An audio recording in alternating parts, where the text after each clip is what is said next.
From Universal Studios Hollywood, Comedy Central presents the 15th Annual American Comedy Awards. Look at that smile on your face. I'd say somebody got himself a bit last night. I find that remark rude, boorish, and impossible to deny.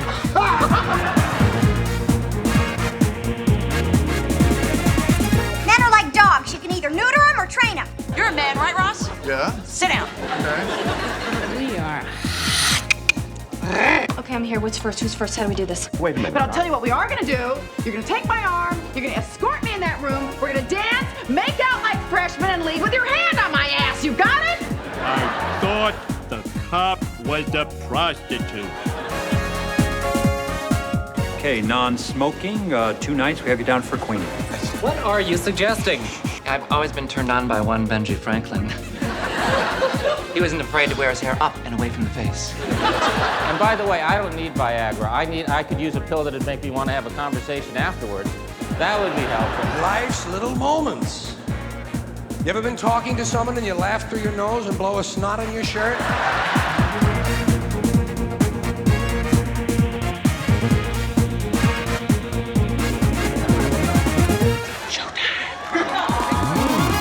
Ladies and gentlemen, please welcome Kevin Nealon.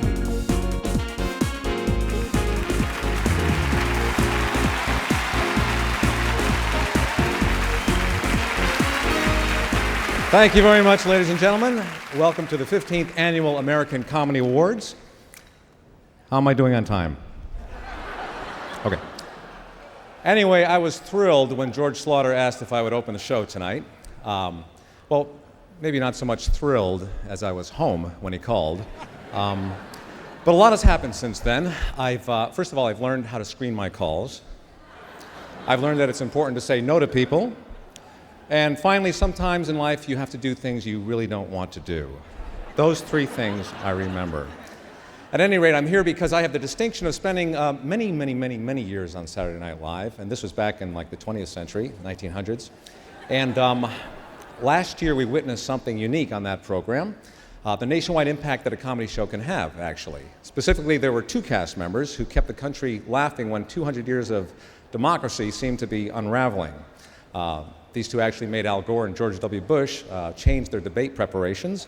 They became a must-see story on the morning news. They shaped the political discussion of the talking heads, and more importantly, they are here with us tonight. So let's take a look at this montage of the real winners of the 2000 election, Will Ferrell and Darrell Hammond.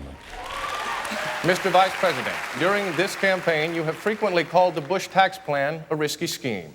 Why? Well, Jim, Governor Bush and I have 2 very different plans to offer tax relief to American families. In his plan, the wealthiest 1% of Americans would receive nearly 50% of the benefits. Governor Bush, your response. Pass. Can you give us an instance of where you and the Vice President differ? Well, Jim, for one thing, I think we disagree on my plan to restructure Nigeria's debt to the West. You see, I've been very impressed with the new leadership over there. President Olusegun Obasanjo.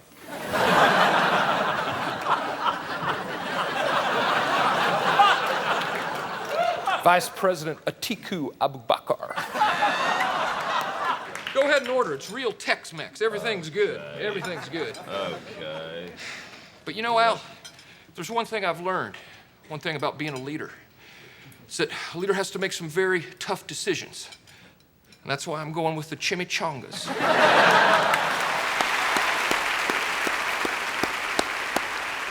Ladies and gentlemen, here are my two friends who just happen to be at least 12 of the funniest people I know, Will Ferrell and Daryl Hammond.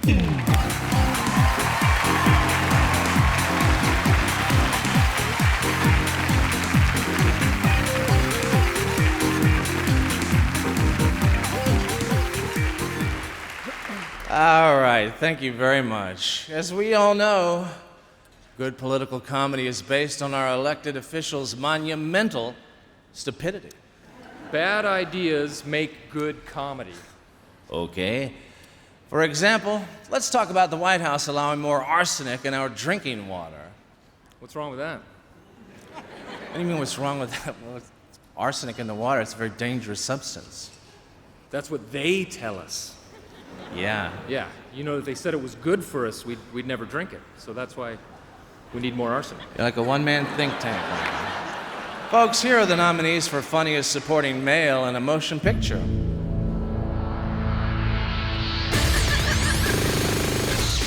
Jack Black, Christopher Guest, Fred Willard. Dick's got a hot date. How did this happen, Dick? What rational explanation can there possibly be? What's her name? Anna. Anna? Anaconda? Anna Moss. Anna Moss? Is she all green and fuzzy and mossy? How about the chubby lady? That's easy to say. I saw the Chucky. No, that's Chucky then. Chucky lady. Chubby. Chucky. Chuggy. Hey. Hey, what was that? Go look sweet. What you doing? Bloodhound doggy. That's an easy one to say. Bloodhound, isn't it? Yeah. What's that one? The Shih Tzu. The Shih Tzu. That's one you don't play around with that name, do you? It doesn't come trippingly off the tongue. Stewardess, can I take a Shih Tzu on my carry-on, or does it have to be stowed? Sure, is that a Shih Tzu in your... An old joke, but a good one nevertheless. That's a crowd pleaser. Yeah!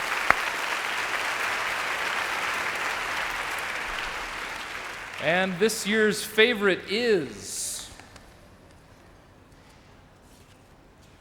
Fred Willard.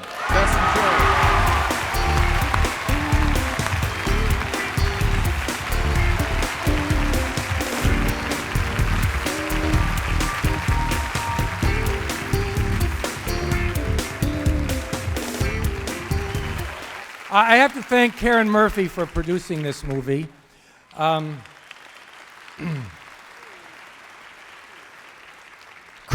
Christopher Guest, God bless you for putting me in it.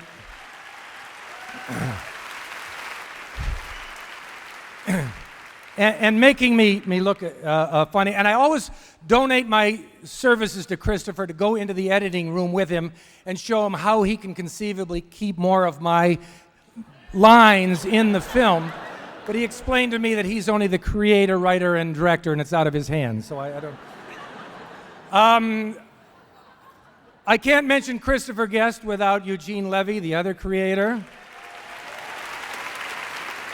A comic in all seriousness, who goes hand in hand with Catherine O'Hara. I've been such fans of theirs. I want to thank my wife, Mary, not for putting up with me, but for putting up for years with people who said, "You're so lucky to have Fred, someone who makes you laugh morning, noon, and night." And I particularly want to thank everybody here tonight, because you're here for a comedy award. You watch sitcoms, you watch stand-up comics. We need comedy, whether you have your name attached to your own series or you're trying to get up enough nerve to do a 5-minute stand-up at an open mic night at the Improv. Go out and do it. It's a wonderful business. It trivializes our pains, and I'm thrilled to be part of it. Thank you. Coming up next, from The Man Show, Adam Carolla and Jimmy Kimmel. From Malcolm in the Middle, a real mother, Jane Kasparek, plus the funniest supporting actress in a motion picture.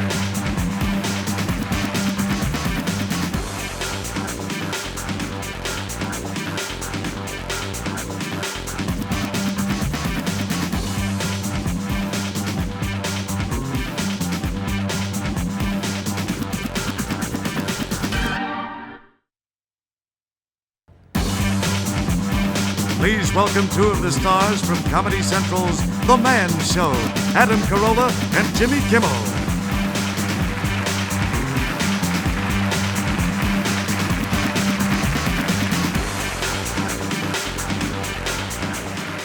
The oxymoron. Two contradictory terms jammed together as one.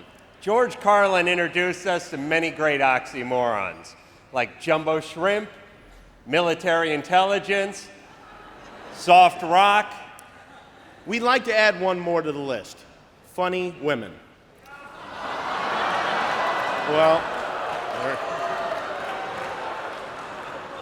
let's be honest, there aren't many funny women. No, that's why. They're not booing, they're saying, true. That's why when a truly funny woman comes along, much like a white tiger or a white heavyweight champ, she's to be protected and cherished. Absolutely. The following women are funny. Not as funny as men, mind you, but taking their gender into consideration, as funny as their people get. Right. Sure, they're making strides. That's right. Now, here are the nominees for the funniest supporting female in a motion picture.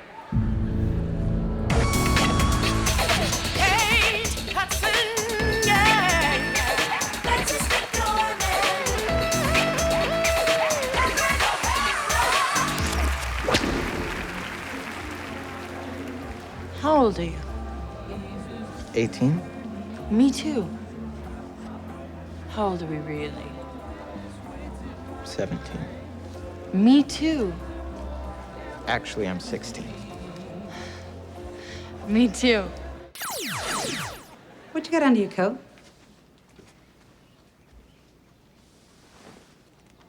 It's unfair that we can't listen to our music. It's because it is about drugs and promiscuous sex. Simon and Garfunkel is poetry. Yes, it's poetry. It is the poetry of drugs and promiscuous sex. Honey, they're on pot. And look at his face. Could he be sweeter or more loving? And the group is all about attitude. And look at this. What? Could you find a more likable attitude? A happier to know you kind of attitude? Oh, I'm talking about you.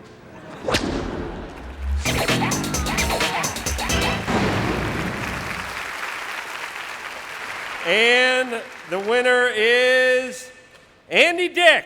Oh, no. No. Catherine O'Hara.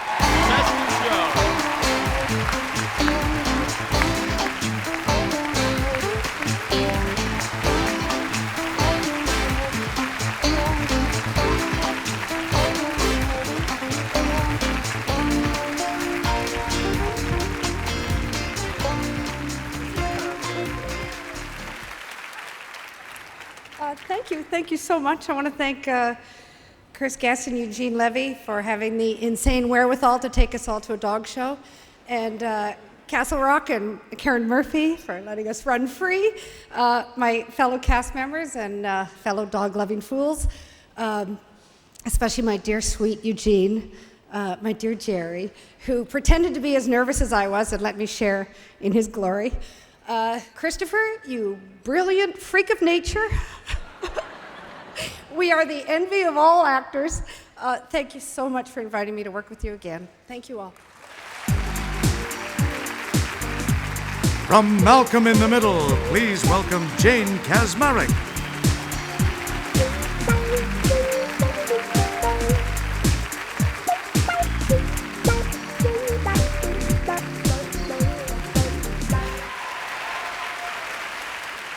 Personally, I thought that my show should have been named after my character, but the censor thought that a show called Mom in the Middle would attract the wrong kind of audience.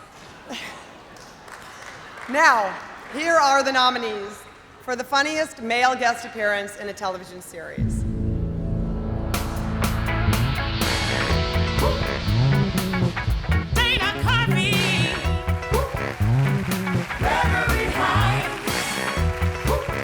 Christopher Walken, Bruce Willis.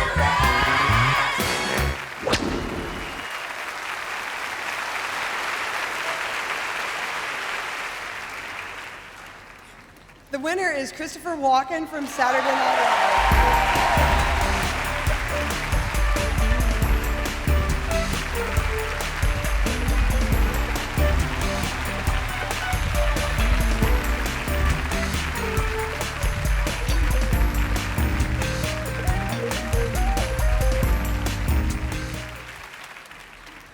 Thank you for this.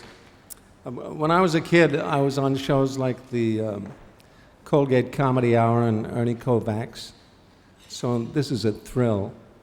I want to thank Lorne Michaels and the actors and writers and staff of Saturday Night Live. Thanks. Stay tuned for David Hyde Pierce and a look at the funniest moments from the last 14 years of the American Comedy Awards.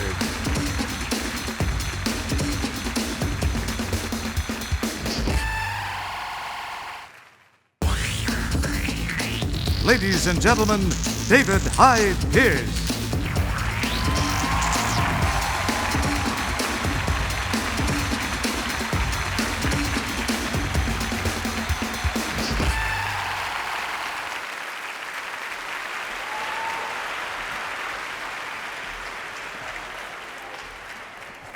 I'm all sticky.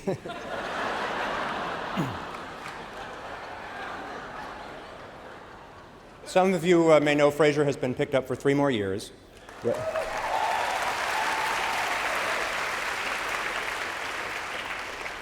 Ka-ching, ka-ching. That means we'll have been on the air for 11 years, which is really, really... Thank you. Really too long. No, it is. We've got like a year and a half of good original shows left, and the rest is pretty much going to be crap.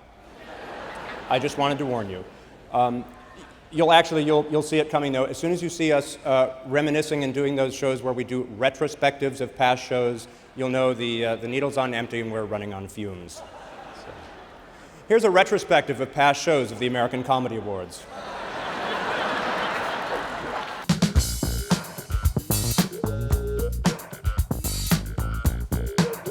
I think, not because I got this award, but I think this is the greatest awards show in the history of Hollywood. I think everybody knows by now that these awards mean absolutely nothing. Did you hear the one about the 2 women who was walking down the street? One turned to the other one and said, "I smell hair burning." The other one said, "Maybe we're walking too fast."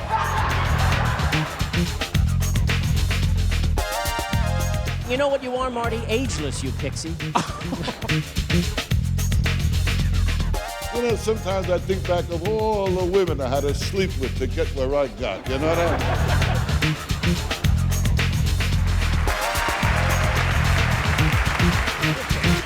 See you back at the ranch. What's so tough about comedy? I don't understand that. I've been in this business for 43 years.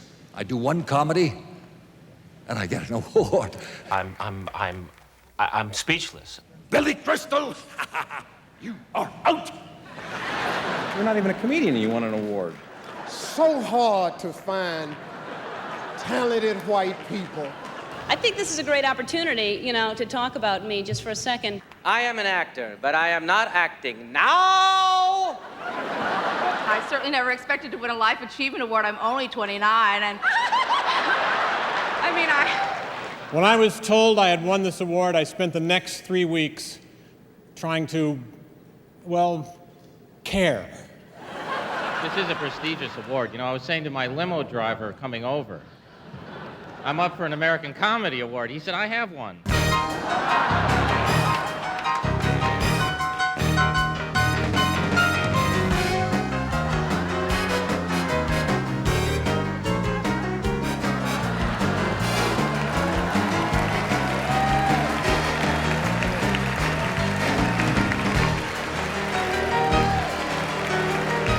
Can you make those body noises with your armpit?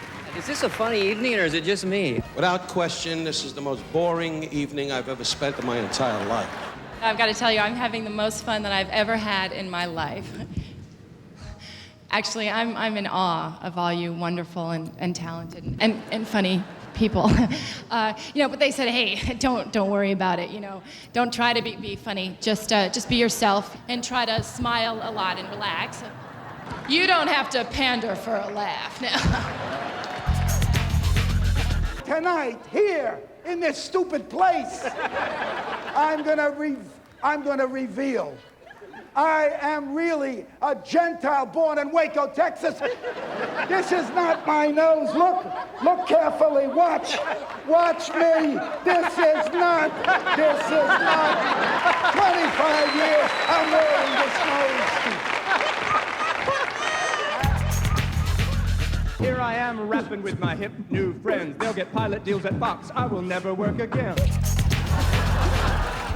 Mr. Bill Gates, Mr. Microsoft. May I be so bold as to move you from floppy to hard drive? Young man, does your mother know what you do for a living? If this is a one-size-fits-all, I'd like to meet all. I suppose you think that's funny.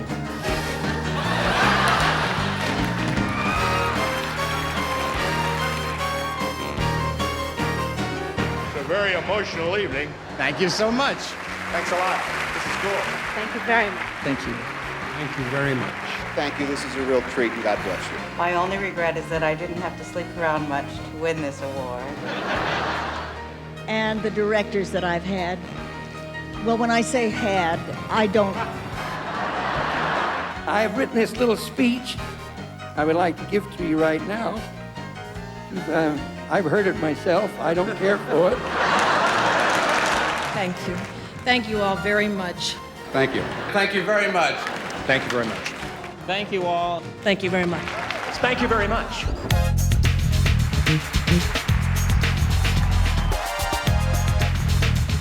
Are you yelling at me? I'll slap you down, brother. Here is that badass son of a bitch bastard. Truly, it's times like these when I realize what a strange way to make a living I've chosen. I think this is the greatest award show in the history of Hollywood. Coming up, the award for funniest animated television series.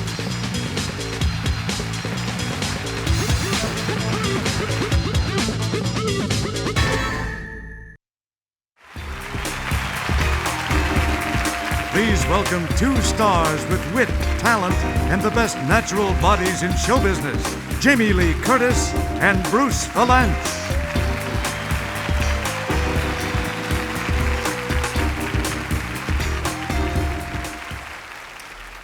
Good evening.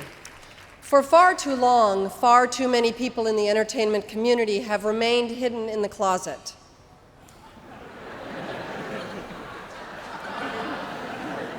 Their lives are ones of quiet desperation, for they are afraid that once their orientation becomes known, they will lose work, be outed by the tabloid press, and be shunned by their peers. I speak, of course, of those in the Republican community. Despite efforts by radical trailblazers like Charlton Heston, a man proud to say that, yes, that is a gun in my pocket, Few others have broken out of the closet, looked their fellow comics in the eye, and said, yes, I am Republican. and who can blame them? Did you know that there are places in Malibu where Republicans are not allowed to teach in schools,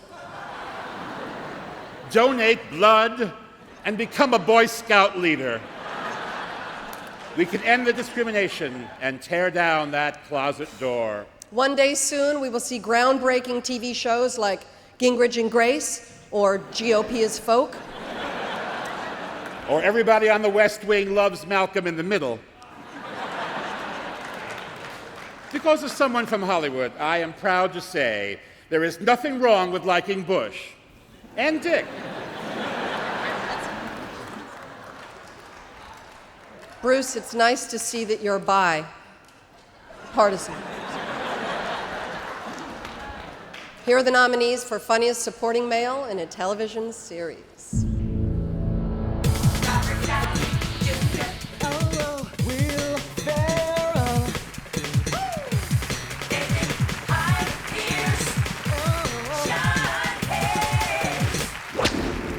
locating self-worth in physical appearance, I'm sure there's a mirror somewhere in your little Prada purse, and as much as you might hate the idea of being the object of a man's desires, what you truly loathe is the idea that one day you might not be. And the question burning deep, deep, deep down under the lip gloss is, has that day already arrived?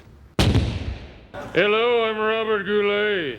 The Coconut Bangers Ball. It's a wrap. It's Snoopy, Dre, Biggie, Puffman, Coolio, the whole bunch. Who let the dogs out? Who let those dogs out?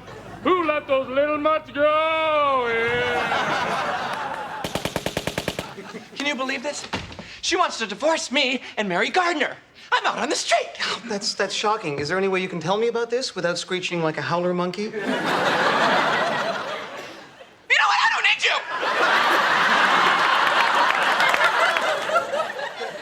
I have plenty of friends who would be more than happy to help me through this.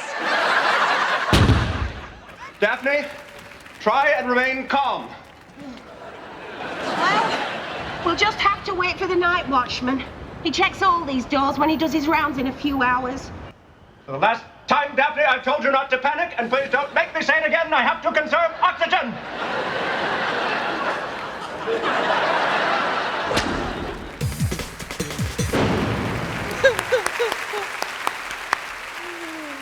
And this year's favorite is my daughter's favorite, Sean Hayes in Will and Grace.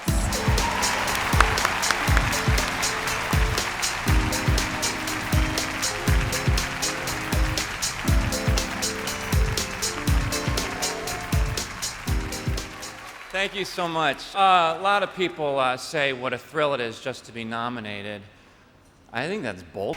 I mean, it's only a thrill to win, right? Woo!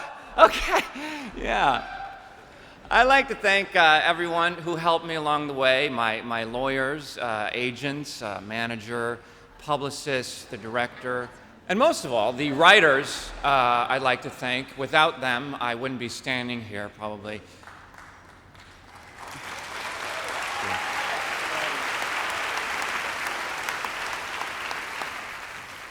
Who am I kidding? I probably would. I probably would. Okay.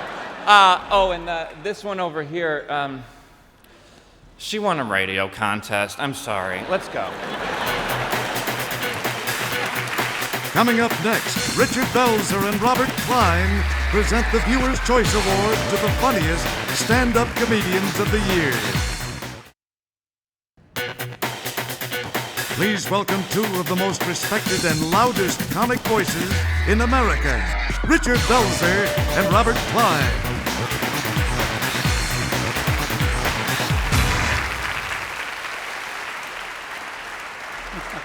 Put on these shades. Belzer is always wearing black. Guy is thin.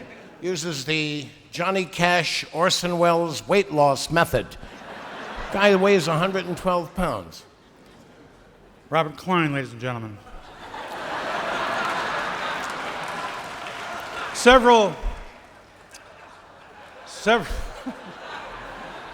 I'm killing me. Catch up, pal, okay? Thanks. Several years ago, George Carlin taught us the 7 dirty words you can't say on television. Now, things have changed since then. Now, not only can you say all of the words, you can do half of them, thanks to cable. Actually, on this year's Academy Awards, there was a joke about the movie Blow. The censor wanted to know if it was about Coke or Moby Dick. But comedy on cable still manages to be respectable. Who can forget Tom Green puking on an ice sculpture of his parents having sex? It's a hallmark moment. And what about The Man Show? You can see half-naked girls jumping on a trampoline, but only because it is absolutely essential to the plot. Has to be essential to the plot. That's a hallmark moment. Yeah, that's a hallmark. And so we would like to take full advantage of this unique opportunity to present the punchlines to jokes that the narrow-minded censors of the past wouldn't let us tell. So here are the punchlines we couldn't do. Wrecked him, damn near killed him. You ever try banging a nail into a wall with a fish? Watch for Snatch, opening wide this weekend. If you know what I mean. Just wait till I put in the batteries, honey. Does this look Jewish to you? And now let's not forget that only 1,500 men went down on the Titanic. Ladies and gentlemen, thank you very much. Okay, one of the most popular segments of the American Comedy Awards has always been the recognition of the stand-up comedians. Now, the first winner of this award was Jerry Seinfeld, and others followed, who have also had their own shows, such as Ellen DeGeneres, Jeff Foxworthy, Right. and Roseanne, Brett Butler, and many more. And many, many more. Many more. Here are the favorites for Viewer's Choice female stand-up comic. Judy Gold. You know, if you want to piss your mother off, do this. It works great. Next time you're driving with your mother, stop in front of a local strip joint, put the car in park, and say, I'll be right back. I just have to run in and pick up my check. Sue Murphy. You know, 2 of my old boyfriends are gay. Should I feel weird about that? I'm just going, gosh, it's like they were going, you know, I'd really like to go out with a guy, but I'm just not ready to take that leap. Oh, Sue Murphy's available. Perfect. Wanda Sykes. Men can watch 2 women together, and that's a turn on. Doesn't work the same way for us, does it, ladies? You ask any woman in here her sexual fantasy, and I will bet you $1 million that it's not to go home and catch your man bent over with some big burly guy standing behind her. Oh, yeah. Say my name. Women are funny. I don't care what anybody says.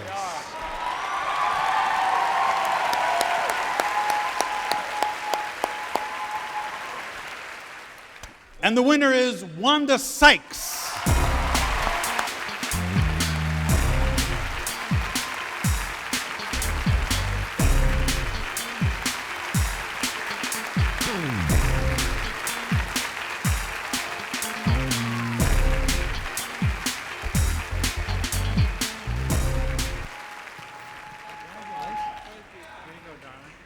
Oh, man. Wow. I don't know what to say. Just thank you, George Slaughter and Comedy Central. And somebody can tell Al Sharpton and Jesse Jackson they can stand down. It's all good now. I got it. It's okay. We ain't got to do no rioting up in here. Now, I just want to thank everybody on the Chris Rock show, and Sue Murphy, you know, I love you, good friend, very funny. Judy Gold, was an honor to be nominated with those others too. They're very funny. And I'm gonna get out of here before I make an ass out of myself. Bye, thank you.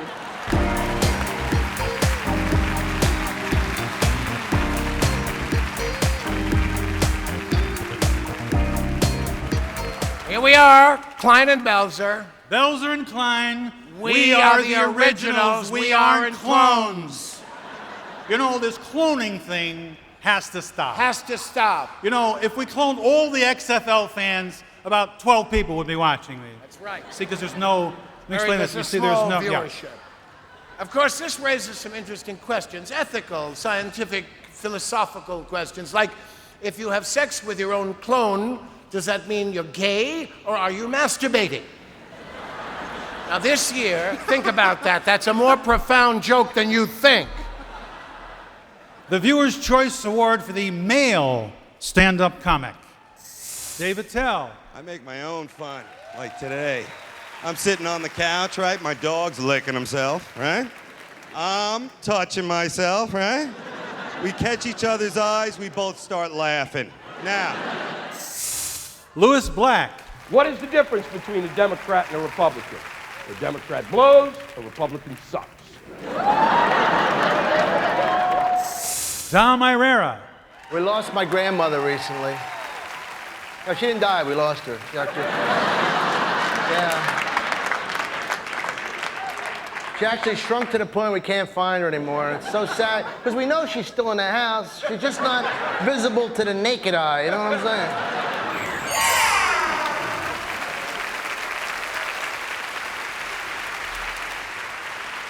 And this year's favorite is Louis Black. Yeah.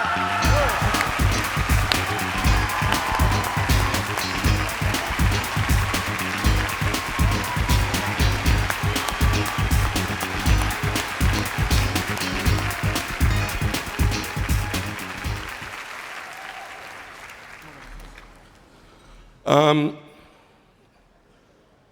just want to say thank you because you've really put a lot of pressure on me because now I have to continue to be funny. I'd like to thank my parents who are here, and they gave me basically my sense of humor. They allowed me to use it.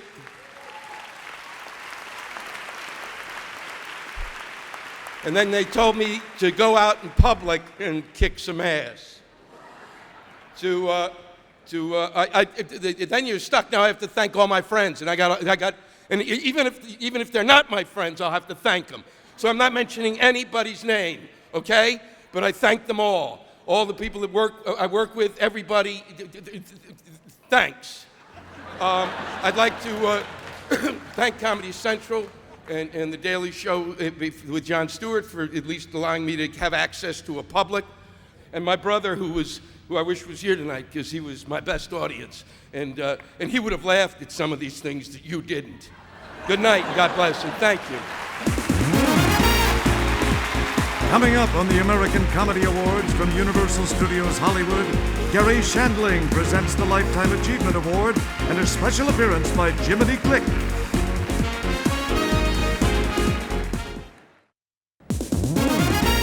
Welcome back to Comedy Central's American Comedy Awards from Universal Studios Hollywood.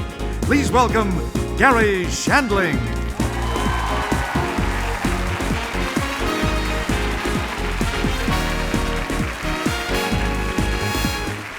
Thank you. Thank you. Great to be here. Always, I'm always a little nervous because a lot of bad things have happened to me in a tent. I don't want to discuss it, really. I am here tonight and incredibly honored to be presenting George Carlin with the Lifetime Achievement Award.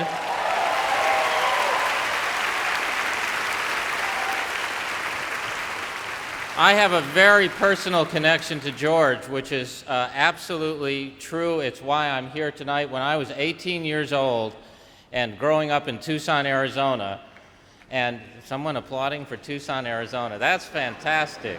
It's a great place. I was the only Jewish kid in my family. And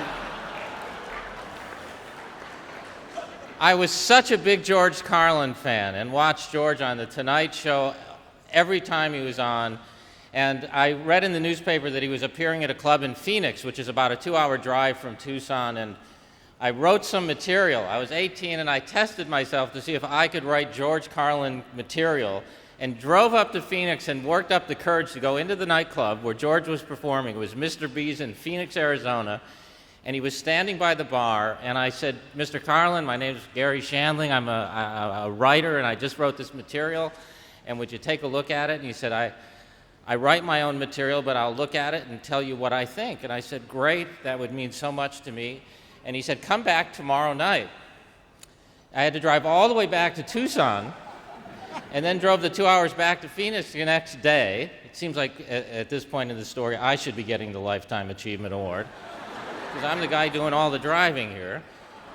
And I see George the next night, and he sees me and says, I read your material, come on into my dressing room. And he sat there and went over it page by page with me and said, it's green, but I think it's funny, and if you're thinking of pursuing it as a career, I think you should. And it meant so much to me, and that is the kind of man he is. And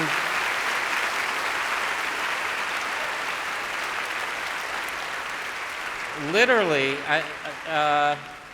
a year later, I moved to LA to pursue a career in show business. And to this day, George, I wish you had said, your material's crap, it's not worth the time, don't go.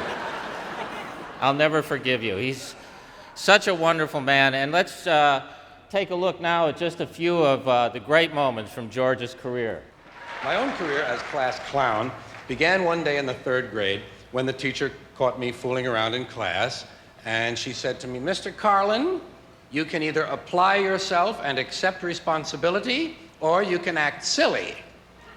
And I thought, well, hey, as long as it's optional, I'm going to act silly. And so I began my career. Yo! What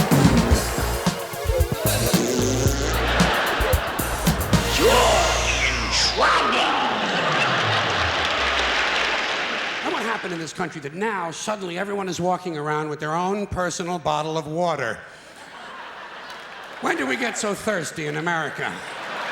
Is everybody so dehydrated they have to have their own portable supply of fluids with them at all times? Get a drink before you leave the house.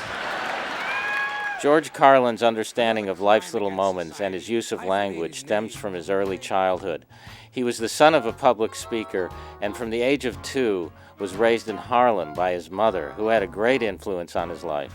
She could come home from a bus ride and do 7 characters on the bus and tell you a terrific story with a punchline. George acted out and embellished all these real-life events to get the attention and approval of his friends. But this couldn't make up for the absence of his mother at home, who as a single parent had to work. So George turned to the radio for companionship. There were shows like Fibber McGee, which was comedy, shows that were what you'd call situation comedies on radio.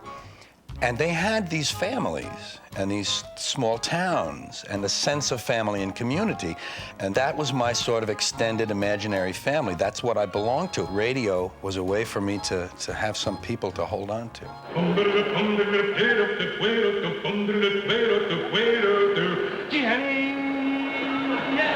George quit school in the 9th grade and joined the U.S. Air Force. His first job was that of a disc jockey, which led to his early comedy routines. That's another big one, kids. Last week it was number 216. This week, zooming up to the big number 211 spot. The turning point came when George met newsman Jack Burns, and they started developing comedy routines for their nightclub act. After 2 successful years, they decided to go their separate ways and pursue solo careers. For George, it was TV. Or do you want door number 1, door number 2, or door number 3? Oh, wow. No, 2, 3, hold on. Wait, 2, no, wait, 1, right, no, 2, wait. See, my dream was to be like a Danny Kaye or a Bob Hope, to be in the movies and be funny. And in order to get into sitcoms or movies and be this kind of comic actor that I wanted to be, I figured, I've got to play their game, I've got to be one of their guys, I've got to go along to get along. Late in the 60s, George began to realize it was time to move in a new direction. I began to be more true to myself and my material. I let my hair grow, I let my beard grow, and I realized in the beginning of that process that I was entertaining the wrong people. I was entertaining the mothers and fathers of the people I really had sympathy for, which was the youth culture of the time. He was determined to make that change, and that's when he became more controversial. His unrestrained criticism of bureaucracy received worldwide attention in 1972 when his performance listing the 7 words you can't say on TV led to his arrest in Milwaukee. As his irreverent style became more and more vocal, he pushed his comedic identity to larger counterculture audiences who had not heard his 7 words routine. Well, we have more ways to describe dirty words than we actually have dirty words. That seems a little strange to me. It seems to indicate that somebody was awfully interested in these words. They kept referring to them.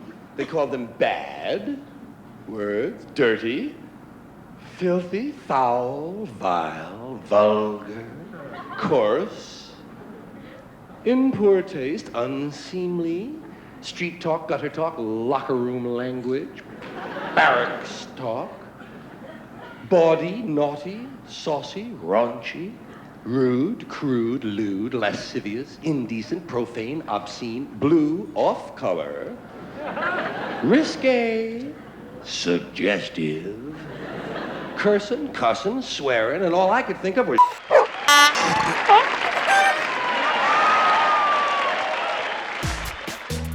George has appeared in a number of motion pictures playing very diverse characters. He finally achieved the goal that he had set for himself when he was 11 years old, to be an actor. He's released 14 solo albums, 10 of which were nominated for Grammys, and he won a total of 3. In 1997, George ventured into a new field. He published his first book, Brain Droppings, a collection of original routines, one-liners, commentaries, and essays.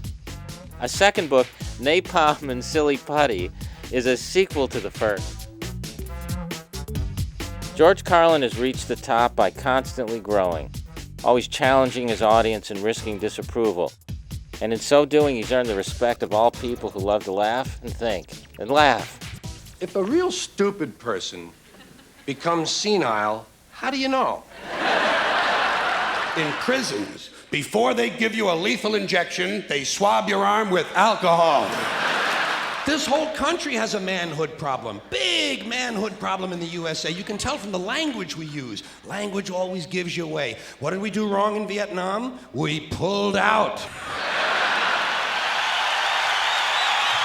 That's why in the Persian Gulf, George Bush had to say, "This will not be another Vietnam." He actually used these words. He said, "This time we're going all the way." Imagine an American president using the sexual slang of a 13-year-old to describe his foreign policy. If you want to know what happened in the Persian Gulf, just remember the names of the two men who were running that war, Dick Cheney and Colin Powell.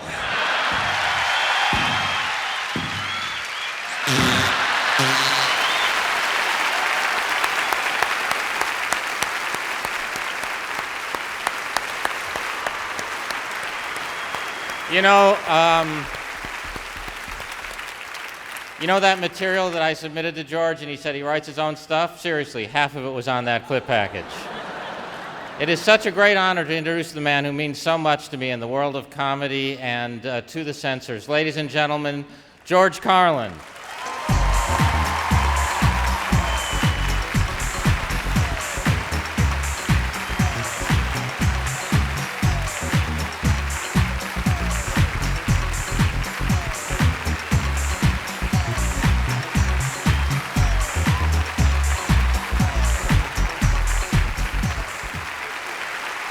Thank you. I appreciate it. That's all right. Thank you. Thank you very much. Thanks a lot. Thank you. Please, please. Thank you very much. You're very nice, and that's nice. Thank you. Thank you all. Thank you all. And thank you, Gary, for coming here tonight. It's no fun sitting in the beauty parlor all day. You look stunning, and that's usually the case. Someone remind me to get the name of his moisturizer, by the way. Gary is one of the truly funny people who do this sort of thing, but I do regret encouraging him at all. He did not really want to be a comedian. He wanted to be a gynecologist, but he couldn't find an opening. Comedian is the best job there is. You spend all day observing your fellow human beings, and then at night you go somewhere and tell them what worthless people they are. And you get paid for it and you win an award. It's a great universe. I hope it goes on forever. So let me thank a few people who have shared that universe. This is a kind of thing you only win once. You're going to have to listen. I'm going to thank many of the people Louis Black neglected. First of all, my mother, who did try to discourage me from going in this direction, thereby providing me with all the necessary incentive. I want to thank the people at Camp Notre Dame for giving me this award when I was 12 years old for being the funniest kid in camp. I wear it all the time. I took it off tonight so I could show it to you. And it has extra meaning. Extra meaning, thank you, because Camp Notre Dame was the place where I spotted my first pubic hair. And I'm grateful to say it was my own. And thanks to my partner in Burns and Carlin, Jack Burns, who stood on the stage with me night after night, sharing my humiliation. Thank you, Jack. And by the way, Jack was standing with me in Flint, Michigan, when a nightclub owner gave us a check for $800, the first time we had ever headlined, and said to the two of us, "I really took a bath with you guys." It meant so much.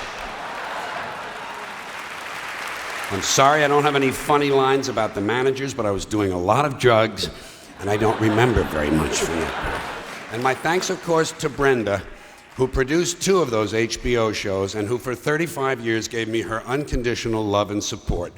And to our daughter, Kelly, who has managed to grow into an admirable human being in spite of all my efforts to the contrary. And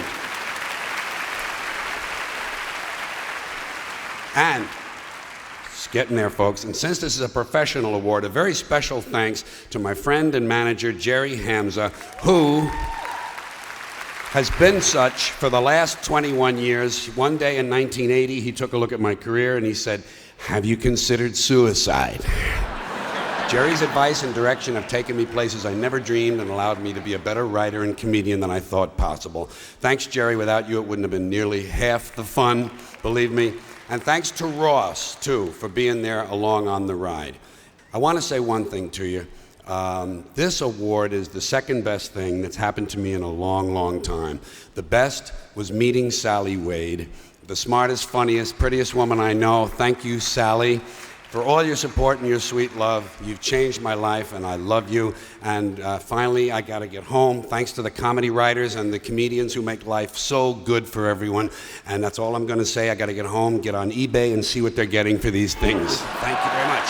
Thank you all. Sorry to hold you up so long. Thank you. Steven Weber and the award for funniest supporting female in a TV series when we continue.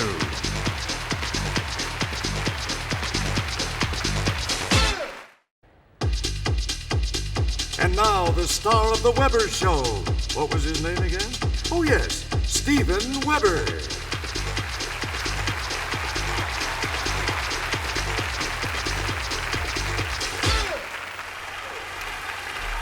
Thank you.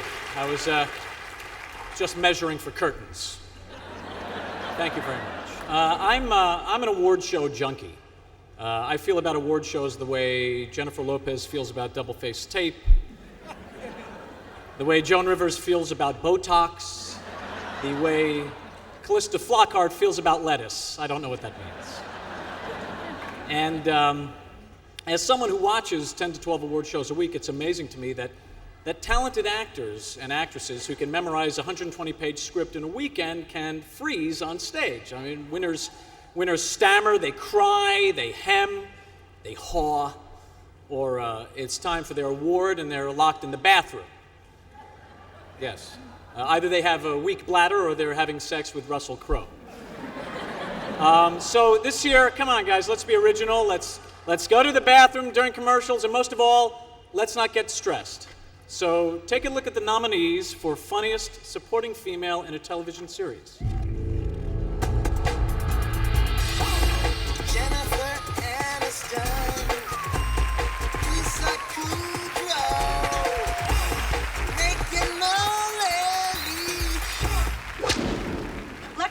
Let me ask you something. Do wedding vows mean squat to you people? And why is it that the second we tell you we are going out of town, bam, there you are, in bed with the neighbor's dog walker? First time I met Chandler, I thought he was gay. But here I am singing on his wedding day. Phoebe, if you would have let me finish, it goes on to say that he's probably not gay. I mean, you are such a sexy, beautiful, vibrant woman. Anyone would be so lucky to have you. Are you hitting on me? What? No, what are you... You are. Oh, my God. You're a big Liz.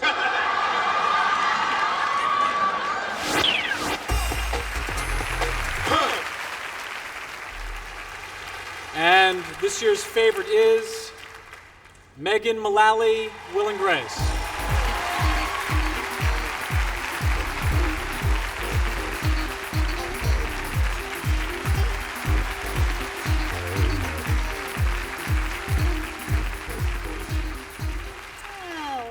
Thank you so much. You know, I really am so honored to be included in this group of people. And American Comedy Awards, comedy. I mean, I think comedy should be awarded all the time, don't you? I mean, what else is there in life that can take us so completely out of ourselves and really momentarily make us forget all of our problems? Well, maybe sex, but that's a different award show. That's going to be on next week on the Hot Network. You might want to tune in. But we're so lucky to have it. It's so powerful to have this thing that we can opt for, to choose to filter things through the lens of our senses of humor and make our lives easier. And you've certainly made my life a lot easier tonight by giving me this award, and I thank you very much. Thank you. Soon to be seen in the upcoming DreamWorks comedy Evolution, please welcome Orlando Jones.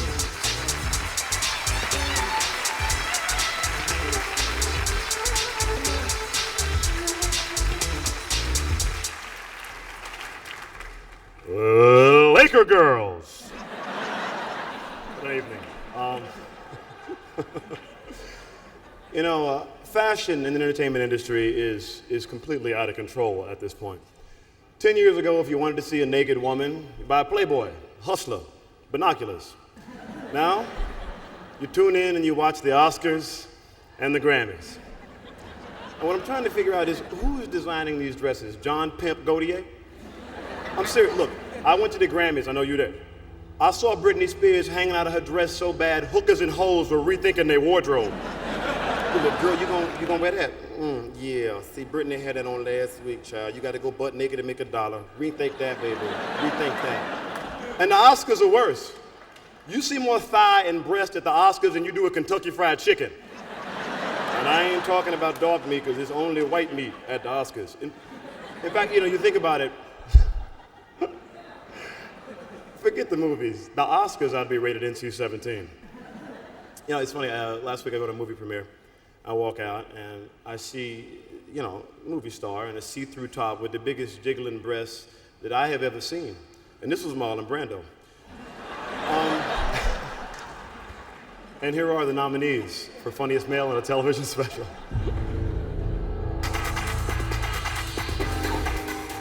Come on, Billy Crystal, to the beat, go.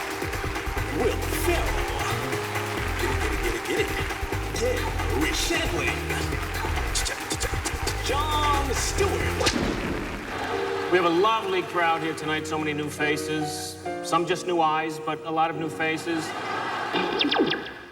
As president, would you apply pressure on Milosevic, or by working with neighbors such as Karadan Dragoljevich of Croatia or Antipas Ligeros of Greece?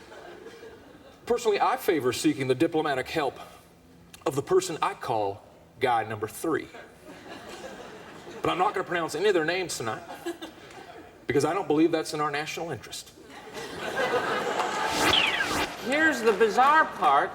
The Sopranos has a character named Big Pussy, which was my nickname in high school. Welcome back. It's our election night special. It is now 10:13 on the East Coast. We are live here tonight. I can prove that to you by doing this. Woo, woo, woo.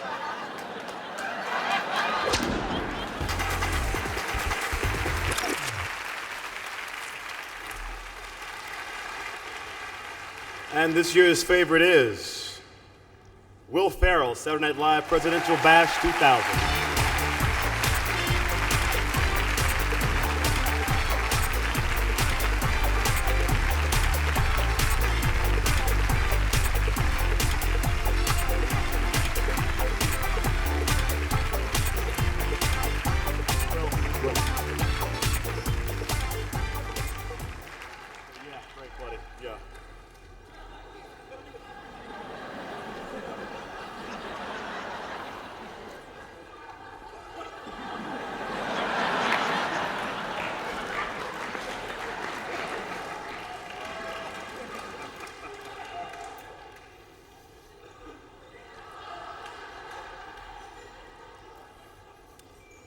The little apple cakes are good.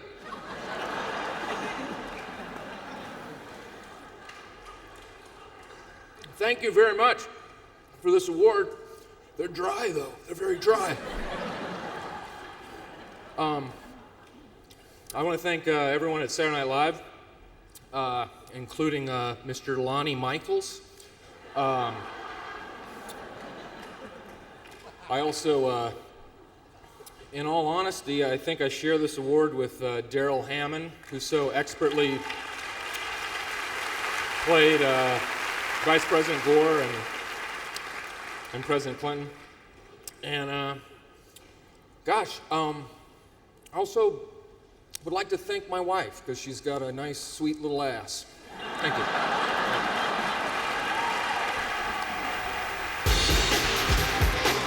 Coming up next on the American Comedy Awards, Wayne Brady and the award for funniest female in a TV series. Ladies and gentlemen, Wayne Brady.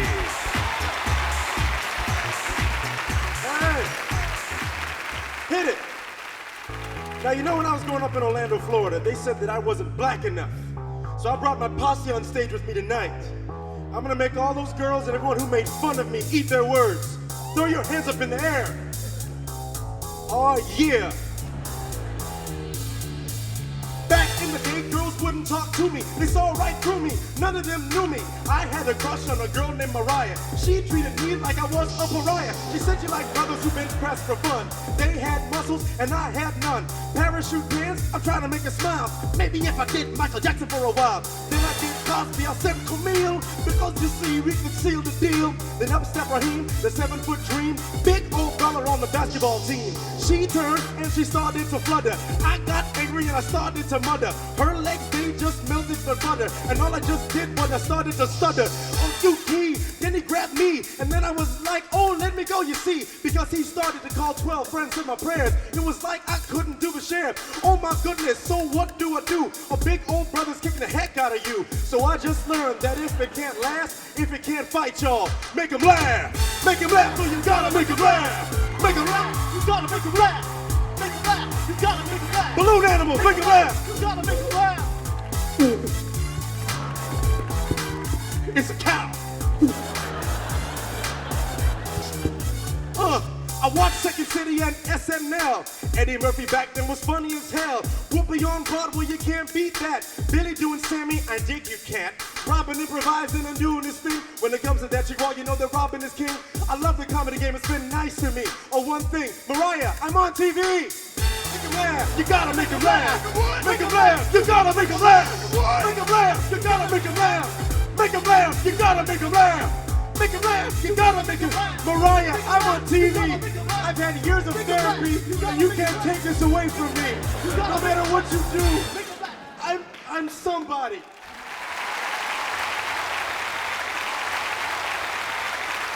West Side. Currently starring with Dennis Leary on the new hit series The Job, and two-time nominee for Best Male Stand-Up, here is Adam Ferrara.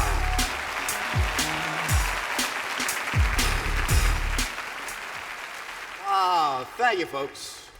Well, here we are at yet another award show. I have to admit my favorite are the Source Awards, because you get to hear the white announcers say stuff like, and now, singing their new single, Bitch, Get Out My Face.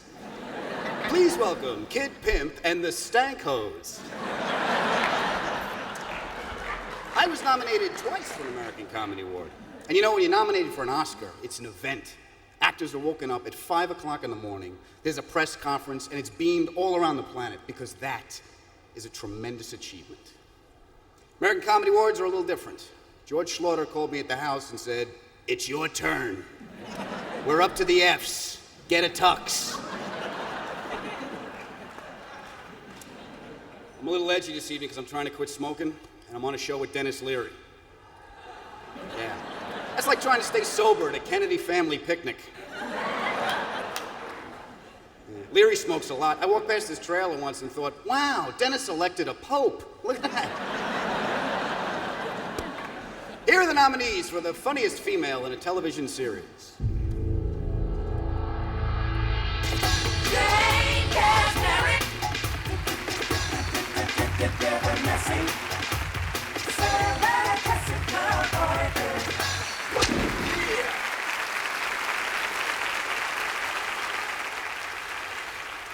And this year's favorite is Jane Kaczmarek, Malcolm in the Middle.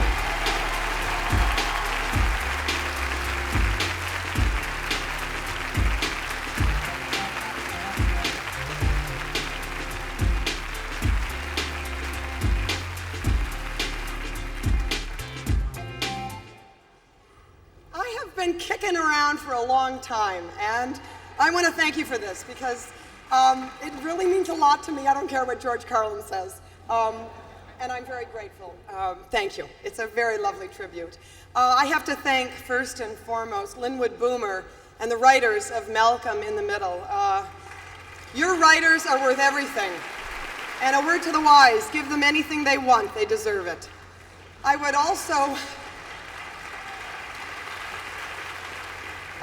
like to thank all the mothers of our writers. These are women who raised their children without housekeepers, nannies, or cooks, and have provided us with an endless font of good material and storylines. So, to all the mothers of our writers, I share this with you.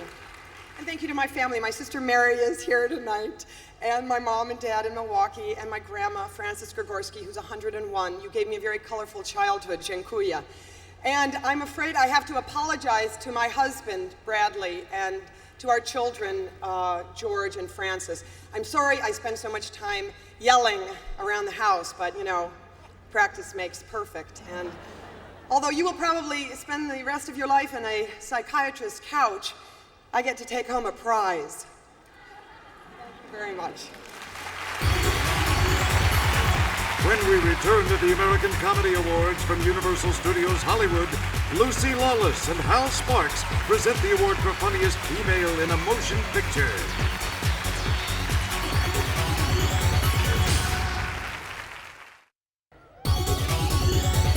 Ladies and gentlemen, please welcome the world's favorite warrior princess, Lucy Lawless, and the star of Queer as Folk, Hal Sparks.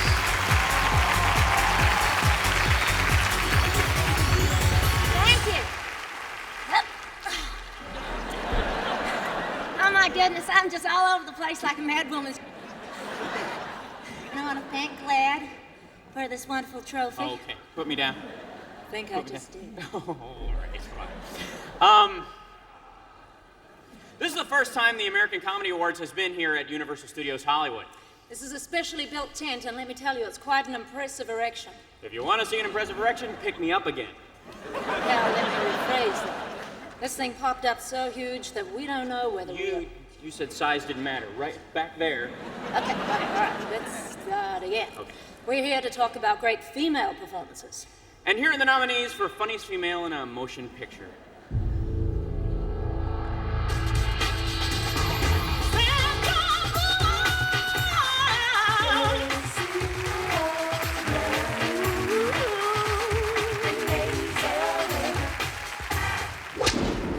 Excuse me, what is your problem? Problem? Yeah. I mean, yes. I mean, have I offended you in some way? Because quite frankly, you've been completely antagonistic to me since the second I walked in that door. Did you know that I was once the most sought-after, highly paid consultant in pageant history? I had no idea. We need $18,000. So Denny's kicking in 6 and Tommy's kicking in 6 and I gotta put in my 6. Where are those bums gonna get that kind of steak, Ray? They're not bums. Maybe they didn't go to Harvard. Harvard? They never completed kindergarten because they were drafted. You know, you're such a snob, Frenchie, for God's sakes. Denny's not stupid just because he drives a truck. No, he's stupid because he has a low IQ. Come on, out of the way. But Dr. Ravel is the finest surgeon on the staff. You must know him. He's really handsome, and he's gentle and considerate. He's being sued for sexual assault. What? Well, he didn't do it. He was set up.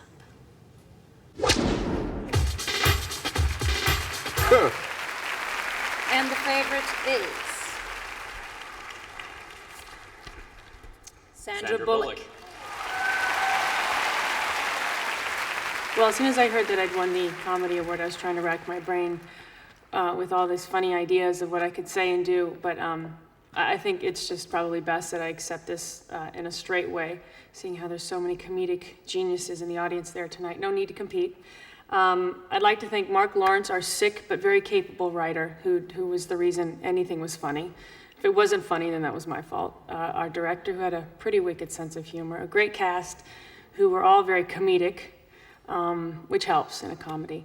And just the good fun that everyone had in general. So I appreciate this award. Thank you for having me. I'm sorry I couldn't be there tonight, and I will wear this with pride. Thank you. From Mad TV, please welcome Nicole Sullivan and Alex Borstein.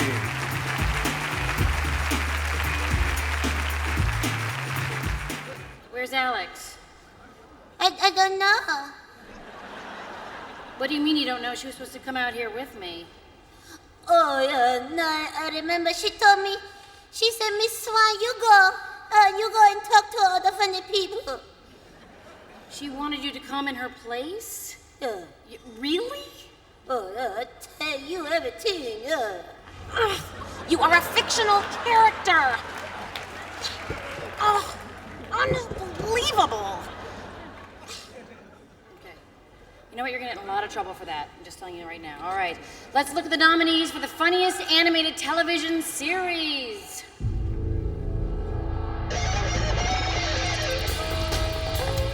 King of the Hill. The Simpsons. South Park.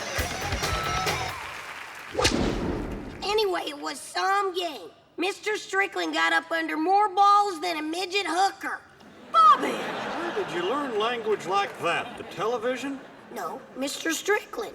Just because you're his caddy does not give you the right to repeat it. Take it easy, old top. God dang it, it's 7:15. I'm missing the wheel.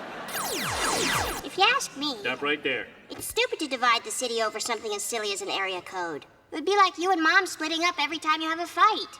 Sweetie, you know your mother and I only stay together for the sake of my political career. That's not true. Big grins. Mwah. Okay, we'll try this again. Hi, everyone. I am a young boy looking for fun times with older male. I like to... Oh, this one looks good. Hung Daddy. Hello, Hung Daddy. Hi, I'm 8.5 inches. Damn, dude, this guy's tiny. He must be a dwarf. Sorry, I'm not interested in being friends with midgets. Midgets piss me off. Frowny face.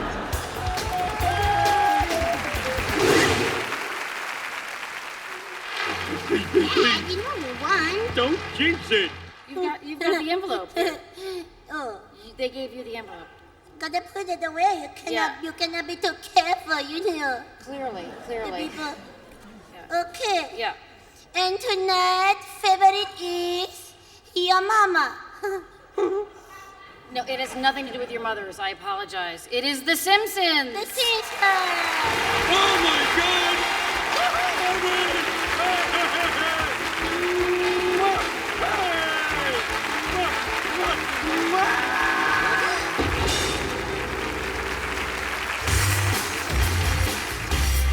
Next on the American Comedy Awards, Darrell Hammond presents the funniest motion picture award.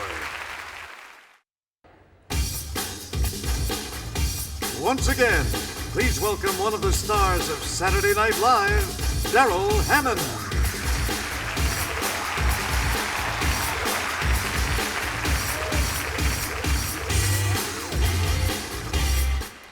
You ever notice how women can be friends with a man, not make love to the guy, but still be interested in that person as a person? I mean, that's really unnecessary. But women can keep sex in perspective. Guys, on the other hand, think sex solves everything. A girl could come in, my head hurts, I have lower back pain, and my mom just died. You know what you need? You need to speak to Big Olaf. It's an inherent sense of class. How come none of women obscene phone callers? Because it'd be too easy. I want to lick you all over. Thank you, Jesus. I got the joy in my heart. Yeah, I'll accept the charges. Down in my heart. You never hear anything about women exhibitionists, right?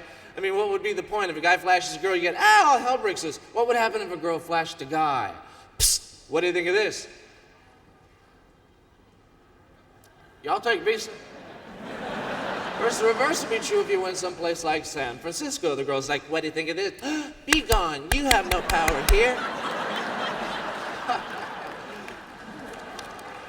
All right. Ladies and gentlemen, bless you. All right, here are the nominees for funniest motion picture.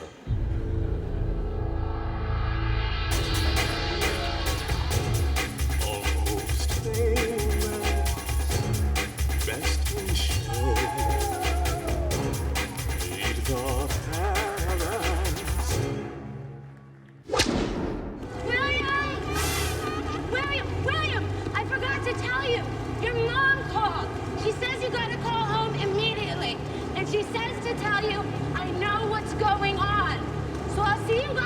pig, okay? They're lovable dogs, aren't they? Wonderful personality. Very frisky, very playful. Yeah, it's sad to think, when you look at how beautiful these dogs are, to think that in some countries these dogs are eaten. Now, Craig, you have a very unique last name. And we were curious, how do you pronounce it? Oh, just like it's spelled. F-O-C-K-E-R. Fokker. Fokker.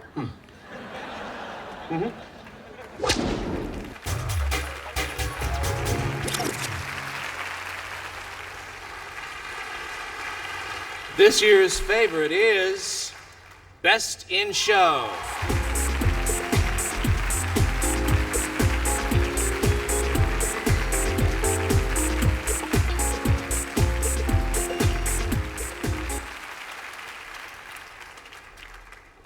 Come on up. I just want to say thank you. I'm very nervous, but I want to thank everybody who worked so hard on the film. And I want to thank a terrific, wonderful, talented cast. Thank you, Kiva. And I also want to thank Christopher and Eugene, who made the funniest movie, wrote the funniest idea, and made my job a total joy. Thank you. No, let me go first. I've been a fan of Chris's since I first heard his voice on a National Lampoon comedy record in 1974, and now I'm working with him, and this is like, it's too much already. Thank you for including me. Thank you.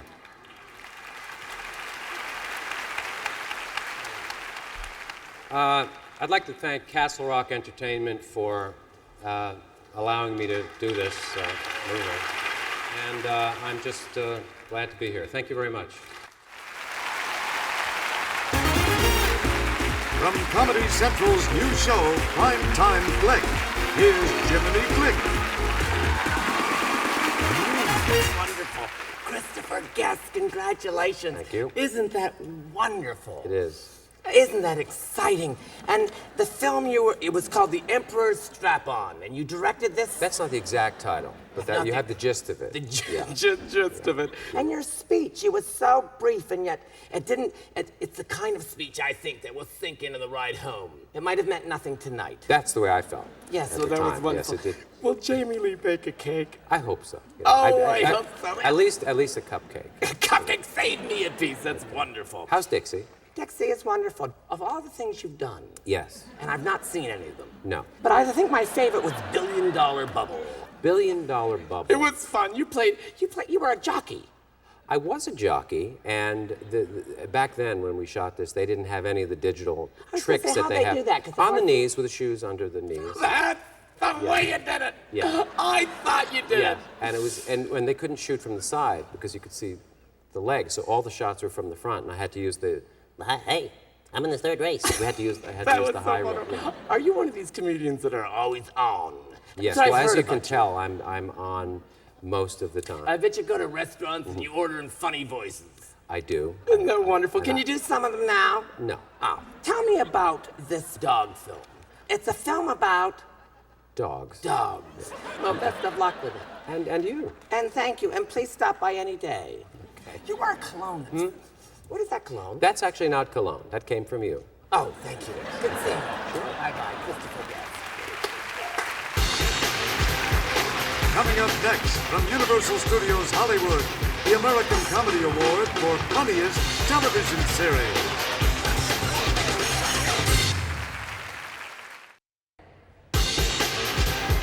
Please welcome the cast of Comedy Central's newest hit, That's My Bush, Timothy Bottoms, Jerry Quinn Dolan, and Marsha Rowland.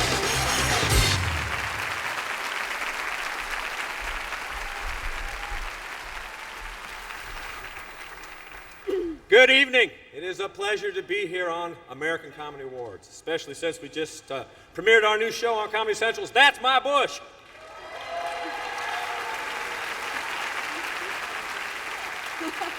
A lot of people were surprised to hear that there would be a sitcom about the president. You know, for a while we thought the show would be called Absolutely Al. But after the whole election debacle, Whatever. I had a new job and we had to come up with a new title for the show.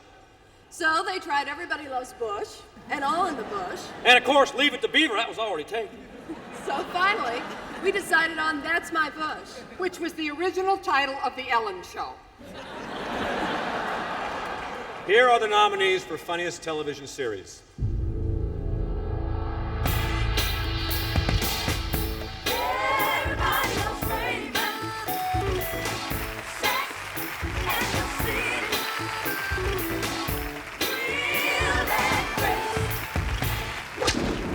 You see, Deborah, I mean, I would love to start entertaining again. But if we have guests, what am I supposed to do with this? Tell them that you lost a bet and you gotta clean and feed them for another year. It's because women really just want to be rescued. There it was. The sentence independent single women in their 30s are never supposed to think, let alone say out loud. I've been dating since I was 15. I'm exhausted. Where is he? Who, the White Knight? That only happens in fairy tales. My hair hurts. Hold on. I just want to tell you that Stan is fine. What? There never was any surgery. The doctor says he only has a little angina. Wow. What a time to find out your husband's a hermaphrodite.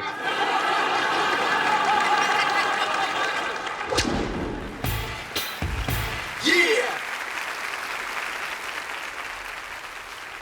And this year's favorite is Everybody Loves Raymond.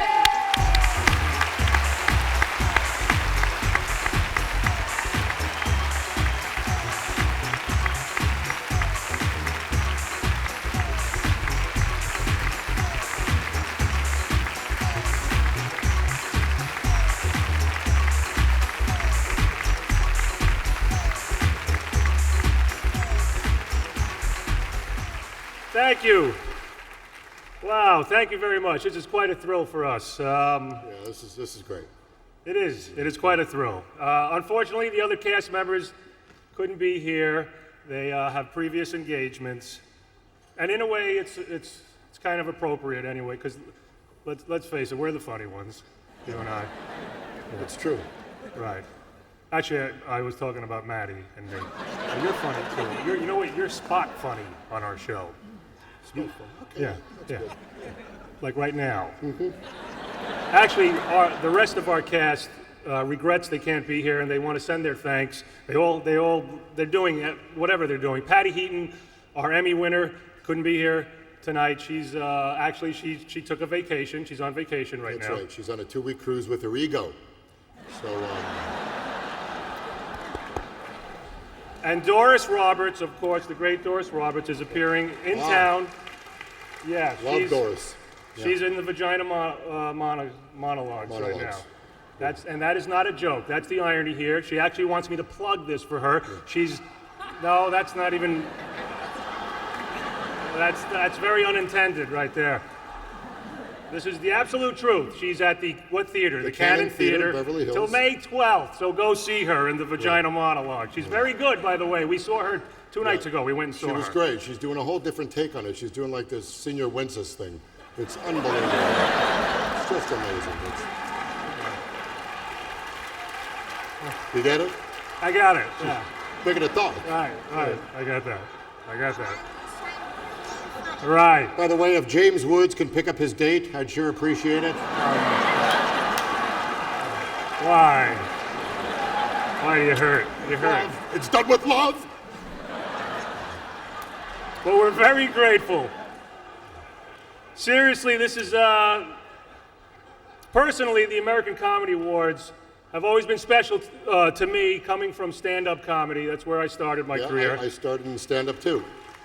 Brad started in stand-up also. Although you did impressions, though. No, I'm just, there's nothing wrong in that. But there's a very special award for all of us. And of course, we want to thank CBS and HBO and David Letterman. And Madeline Sweeten. And Madeline Sweeten, yes, our Madeline Sweeten. And we're only as funny as our writing, and we're blessed to have some of the best writers in the business. And thank you very much. Thank you very much. Once again, Will Ferrell, Darrell Hammond, and Kevin Nealon.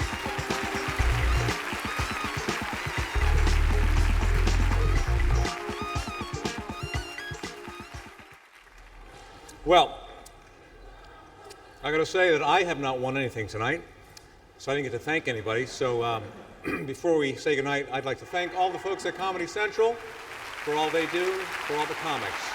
And on that note, thank you for coming. Good night. See you next year.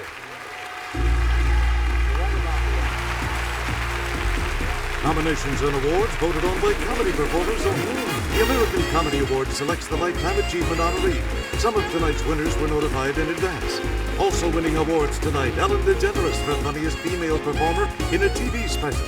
Ben Stiller for Funniest Actor in a Motion Picture. Beatrice Arthur for Funniest Female Guest Appearance in a TV Series. And David Letterman for Funniest Male in a Television Series.